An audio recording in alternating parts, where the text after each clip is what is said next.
je vais décrire Christopher. Ouais. Christopher est quelqu'un... Ça commence bien, je suis quelqu'un. c'est quelqu'un, déjà, c'est quelqu'un. C'est quelqu'un, le mec. C'est quelqu'un qui aime son travail et qui aime que tout soit parfait. Il est assez perfectionniste, ce qui est une qualité, on va dire, à 90%, ce qui est un petit défaut parce que... à force c'est le truc de... Pardon, je te coupe. Hein. C'est le truc, tu sais, sur les entretiens d'embauche. c'est quoi votre Quand on qualité? demande quel est votre principal défaut, je suis perfectionniste. Ça, c'est Non, un mais défaut c'est voilà. de merde. Non, mais c'est plus une qualité. Parce Oui. que c'est-à-dire que Christopher, quand il commence à faire un truc, il est très investi et du coup, c'est un bosseur. C'est quelqu'un de drôle, forcément, qui me fait beaucoup rire. Quelqu'un qui est très curieux. Alors, j'ai l'impression de me décrire parce qu'on se ressemble sur certains points, mais qui est curieux.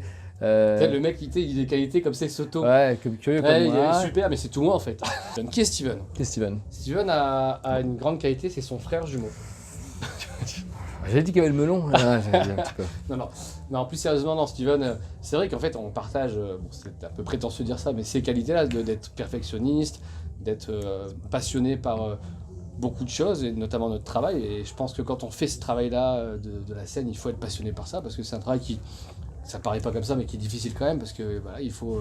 il y a, comme on dit, il y a beaucoup de gens qui veulent réussir, il y a peu d'élus finalement. Nous, on a de la chance aujourd'hui dans le bon wagon. Donc, il faut s'accrocher à ça et continuer, à avoir de l'abnégation.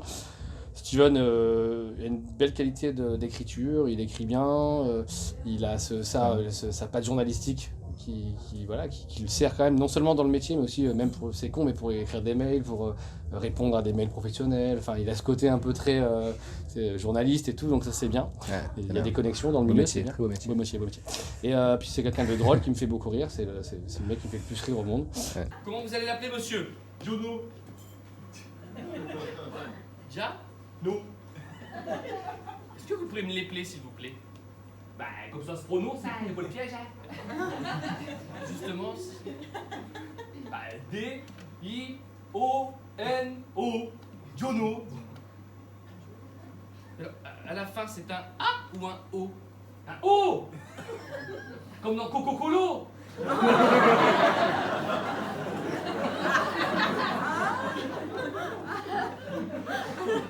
Donc Diana. Oh, Jono. Voilà.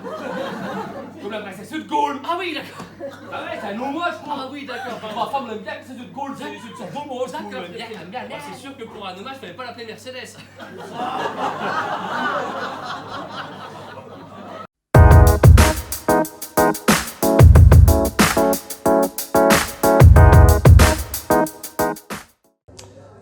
Alors les premiers sketchs, en fait, je dirais même les premiers sketchs qui n'étaient pas forcément de nous, c'était en 6ème. Voilà, c'était très En 6ème, alors c'est notre, non mais c'est la naissance de notre duo. En 6ème, tu sais, bah, c'est vrai.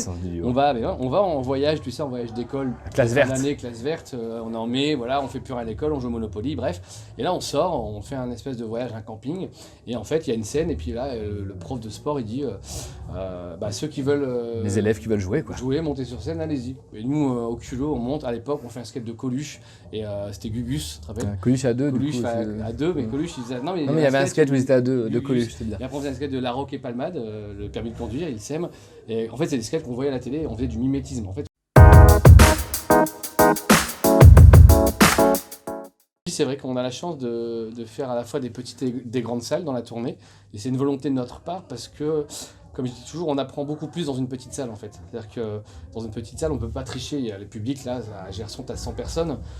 Si tu as un tiers des personnes qui rigolent sur les... Donc 33 sur les 100, on va dire, grosso merdo, tu vas entendre que ça ne se marre pas. Sur une grande salle, s'il y a 400 personnes, s'il y a la moitié qui se marre, c'est 200 personnes, tu sais pas, c'est beaucoup déjà.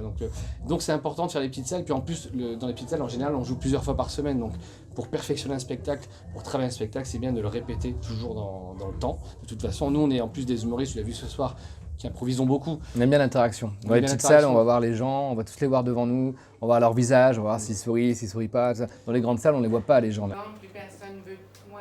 Ah, de moi, non. Mais de toi. De qui? De toi. De moi? Mais oui.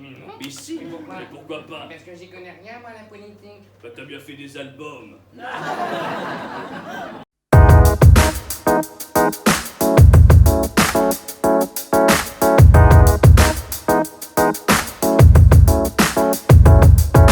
Vous avez pensé du spectacle? Ah bah ils sont excellents, je les avais déjà vus un petit peu à la télé, mais là ils sont encore mieux sur scène. Ah ouais, vous Ouais, avez ouais, vu excellent, oui. Après, il y en a, franchement, l'imitation de Carlos, c'est quelque chose. Hein.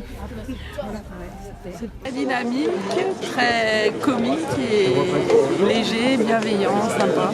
Donc, Vous avez aimé? j'ai aimé, oui, et je reviendrai, je pense. Au toboggan, la discipline en mars, l'année prochaine. Voilà. Donc, enchantée par ces deux jumeaux. Voilà. Super.